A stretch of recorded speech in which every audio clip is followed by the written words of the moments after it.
you decided you want to be on the camera today. That's nice of you. Hi and welcome back to my channel. I'm Simon and today I'm back with my 2024 intentions video, although I should really say it's my intentions for 2024. I've got 10 of them.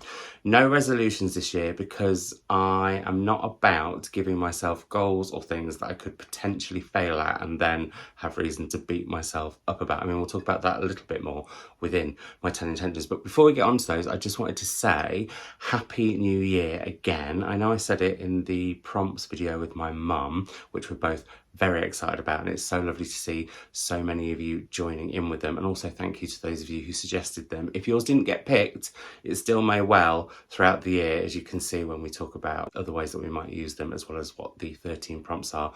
I'll leave that video down below in case you've not been and you fancy going and having a look at it. We filmed that on the last afternoon of 2023, and I haven't actually filmed or said Happy New Year yet so far in 2024 until now when I'm doing both. So let's get cracking. I have, as I mentioned, got 10 different intentions for 2024, and they are split into 3 kind of categories, although they do feed into each other quite interestingly. So I've got 3 for books and reading, I've got 3 for the channel, and I've got 4 that are sort of life intentions. I was quite proud of myself, just to go on one more tangent before I actually talk about one of the intentions. My intention was to have 5 intentions in each different category of intentions. I've said intentions a lot now. And actually what I ended up doing was having just 3 in reading and books, 3 in my channel, and then 4 in life. And I just thought, right, that's the way it is. It makes a nice 10, but there is part of my brain that was like 5, 5, 5. Has someone really started drilling when I'm filming? How dare they? It's a little bit later on because I wanted to wait until the drilling has stopped, and it has stopped. Fingers crossed. On to the 10 intentions that I have for 2024. No more tangents, just intentions. And as you're here on the channel, I thought I would do my 3 intentions for this year channel first. And the first of those is one that I think I've definitely got better at, but I know sometimes I veer off and stray and then see the error of my ways. And that is, number 1, I would like to make sure that I'm always creating content from what I'm reading and doing, and not reading and doing things to create content. I've learned the hard way through some themed reading vlogs, or quite a lot of themed reading vlogs that ended up never being, and also the infamous Vlogmas 2022, when I spent quite a lot of money doing things to create Christmas content, and some of it was like pants. Not the content, well, some of the content wasn't amazing, but some of the stuff I did was, that sounds wrong. Some of the stuff I did was, yeah, not ideal. Leading from that is my second intention, and that is also kind of a project, which is that I really want to capture the year. And by that, I mean I would like to get little snapshots of every single day in 2024 and combine them along with what I'm reading, my thoughts on it as I go, and also what I'm doing, be it work stuff, be it seeing friends, family, then having a weekly vlog that will probably go live on Tuesdays, which at the moment, my title for it in my head is a reading year or a reader's year, and then it'll be a reading year week 1, vlog 1, a reading year, week 2, vlog 2. And if it works, I'll do it next year. It's kind of partly a selfish thing, I won't lie. There is one week I won't be able to do it, where I'm off doing a secret squirrel project in March. I'll still do it, but I'll put it on Patreon, not out publicly. So that's the plan with that. Third of my intentions for the channel is that I would like to try different things, and I don't just mean in terms of the things that I film about. I also mean things like just editing differently and trying out new ways of doing that, because I still film and edit on my phone, and there is sort of a limit to what I can do, and I would like to learn some more skills along that. But also things like thumbnails. I'm aware my thumbnails are a little bit similar. That's one of the reasons I decided to sit here, because it was a little bit different. I thought a change of scene and background would be nice. Then we go on to sort of books and reading, and the first of my intentions with reading in 2024 is that I would like to read by whim a lot more.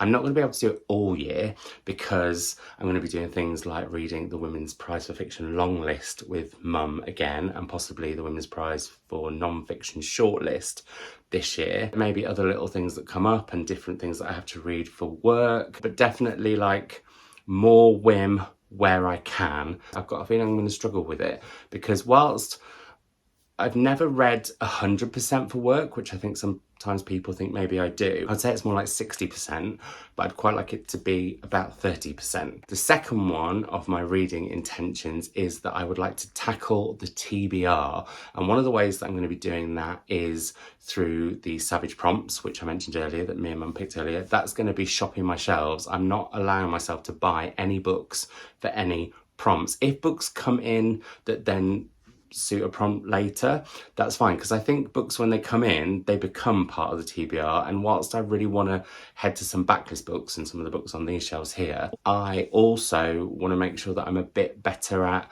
reading books, well, either as they come in or close to when they come in, particularly books that I buy. One thing I'm going to be really strict on is non-fiction, because what I tend to do is buy it because I'm excited by that subject matter and then leave it for a while. Very excited for it and shopping my shelves more. Sometimes people have said, do you not feel intimidated by all the books on your shelves? And the answer from me to that is no. I've done a whole video on this, which I'll try to remember to link down below. To me, they're like the adventures that I have ahead in my life, which I'm very, very excited for.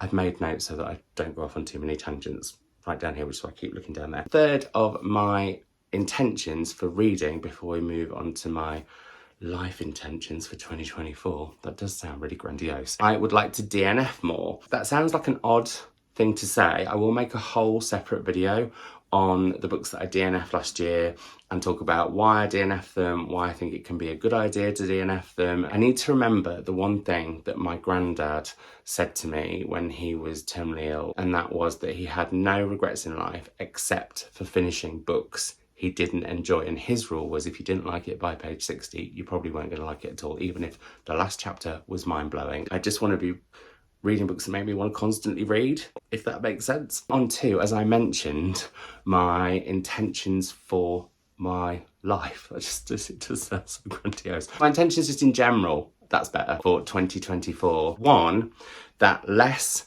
can be more. I'm not saying less is more, but I'm saying it can be more. In some cases, it's about like really big things, like in 2024, I'm planning on working less. I'm still going to be at Libraries Connected a couple of days a week. I'm now at Story House 3 to 4 days a month. I'll still be doing the odd event here or there. I've already got my first one booked in at West Kirby Books. I'm definitely going to do less because I really want to free up more time. A byproduct of that, because I'm not going to be working as much, I'm obviously not going to have as much disposable income, so I want to be buying less and also just, I think, decluttering and having less stuff, including like a slow but sure cull of the shelves in the library, because at some point this year I would like to do a bit of a revamp and a makeover on the library, and that's going to mean getting all of the books out to then bring them all back in again. Less numbers in terms of, I don't massively focus on numbers with the channel or anything, but I want to be even less focused on it and just do what I want to do. Less BS. That's always a good one. I mean, actually, this intention, which has got lots of sub-intentions, as you can tell, this intention really could be balance and boundaries. But if you're anyone who's been following this channel for a while, you'll know that I have struggled with that, and so I've decided to give it a new name. And the other one, which is a really small one, as part of Less Can Be More, is that I would like to be on my phone a lot less. Now, I do film and edit on my phone, but also I sometimes get lost in the doom scrolling and all that shenanigans. But I think, going back to reading, if I'm reading books that just make me want to read, that screen time will drop. I know I'm not enjoying a book massively if I'm heading to my phone at the end of every chapter. That's not a good sign. Number two, I would like to be kinder to myself, and this links to what I was saying about screen time and what happened on one particular day in Betwixtmas, where I was having a morning just like in bed, chilling, watching YouTube, all sorts of different bits and bobs. And I got out of bed at 10 o'clock and realised that I'd been on my phone for 4.5 hours when I looked at the screen time. And I proceeded to beat myself up for an hour about this and just be like, what a waste of time, what a loser you are doing that. Like really, really internally going for myself. And so then I was like, right, stop. Do something chill and lovely today. You're not at work, you've no guests or anything planned. What would you like to do? So I watched Disney's Sleeping Beauty, because I haven't. I know, take away my gay card. In fact, definitely take it away because I've still not watched Mary Poppins or The Sound of Music. I mean, honestly, who am I? Some kind of monster. I watched it, really enjoyed it, and then proceeded for an hour after that to beat myself up for being a lazy so-and-so who'd spent a lot of the day either in bed or on the sofa and not achieving anything.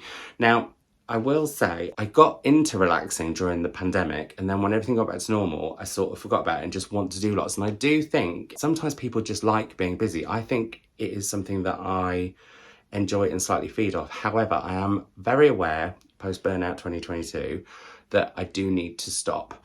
And I need to talk to myself about that a lot more. And the penultimate intention for, well, in general and also for the year, is to experience more. So I know I said less can be more, but we're about to have more is more. By that, I mean just trying new things.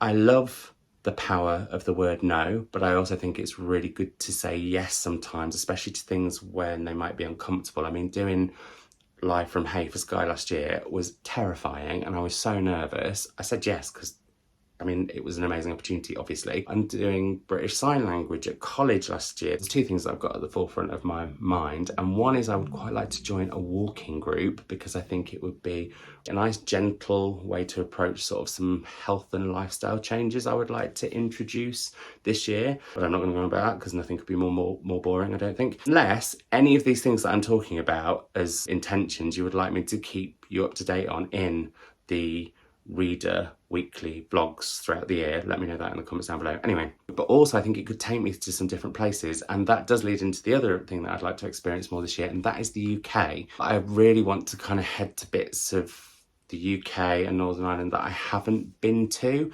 and I know I'm going to be going to Orkney in March, hopefully going to be going to Whitby. I've also got potential trips to Norfolk and Oxford where I've been before, but it'd be nice to go back. And actually that's the other thing, I kind of want to go to some of my favourite places as well as new places, but new things there. Anyway, that's that one. And then last but not least, but I think this is, you'll see why I'm laughing shortly, my final intention of 2024, although I shouldn't say final because there might be other ones that crop up as the year goes on. Anyway, my 10th intention for 2024 in general is to be more intentional.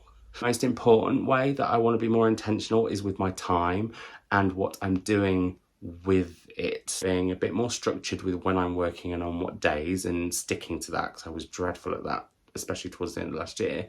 But also with my free time, I want to be a bit more intentional with that, even if the intention is just to sit and do nothing, because I think that's how my brain works. I mean, Melanie does something that I love, which is once a week she has a no fucking way day, and I would quite like to introduce that in 2024. We'll see. That's a big one, is to be more intentional with my time, but also when I'm seeing other people, being much more intentional with what we do together, even if it is that we're just intending to sit in a coffee shop and drink and chat and eat for hours, you know what I mean? And that all leads into being, I think, more present, which I'm also hoping, and I know it can be a fine balance, capturing moments from every single day in the next year, which I've already started to do.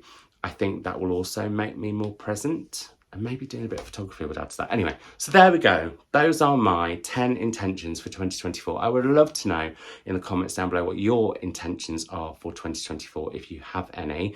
I would also love to know what you would like to see in those vlogs this year. It can be anything and anything, pretty much. Anything and anything. It can be anything and everything and anything and anything. Whatever you'd like to see, let me know in the comments down below. Don't be shy, because I would genuinely really like to know. I hope 2024 is treating you delightfully so far, and I will see you in another video very soon. Bye.